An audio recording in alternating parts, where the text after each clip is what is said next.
আবারও চলে আসলাম আপনাদের সামনে জীবন যুদ্ধ নিয়ে। আসলে আমরা রোমানিয়াতে ফুড ডেলিভারি কাজ করি। এনে আমার সাথে এক ভাই আছে। আসসালামু আলাইকুম। সালাম, কি অবস্থা, ভালো আছেন? আলহামদুলিল্লাহ। যাক, রোমানিয়াতে কতদিন ধরে ভাই? আমি 1.5 মাস হলো। রোমানিয়াতে আপনি 1.5 মাস হয়েছে? আচ্ছা, তো কাজ করতেছেন কি ফুড ডেলিভারিতে? ফুড ডেলিভারির কাজ করি, বোল্টে কাজ করি। আগে কোন দেশে ছিলেন? আগে দুবাইতে ছিলাম, এখন রোমানিয়াতে। এখন দেখতেই পাচ্ছেন। রোমানিয়াতে। মানে রোমানিয়া আসবেন এরকম একটা সিচুয়েশন, মানে মনের ভিতরে কিরকম কাজ করছে যে আমি রোমানিয়া যাব, বা রোমানিয়া একটা ড্রিম, বা রোমানিয়া একটা স্বপ্ন, অনেক স্বপ্ন দেখতেন, এটা কিরকম? তখন তো আসলে বলতে গেলে আমাদের মাথায় অনেক চিন্তা ছিল যে ইউরোপে অনেক টাকা, অনেক কাজ, ইজিলি কাজ করা যায়। যেমন আমরা দুবাইতে কাজ করতাম, কোম্পানি কাজ। তখন দেখা যেত যে তখন সমস্যা ছিল যে মনে করেন আমরা এক কোম্পানি থেকে অন্য কোম্পানি যাইতে অনেক কষ্ট হতো। তো এইসব চিন্তাধারার মাধ্যমে আমরা চিন্তা করতাম যে ইউরোপে একটা লাইফ লিড যদি আমরা পিআর বা যেটা বলে আর কি 5 বছরে যেটা পায়, ওটা যদি একবার পাই যায় তাহলে আমাদের লাইফ সেটেল।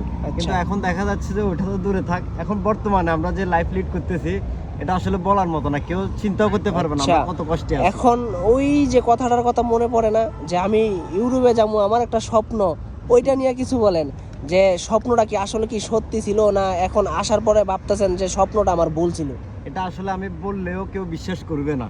আচ্ছা, যেটা চলছে এখন, হ্যাঁ, যে আসবে সে বুঝবে, আমরা বলে বুঝাতে পারবো না আসলে। এই যে আমি আসছি, মাত্র কাজে আসছি, উনি সকালে আসছে, দেখি এইখানে বসে রয়েছে।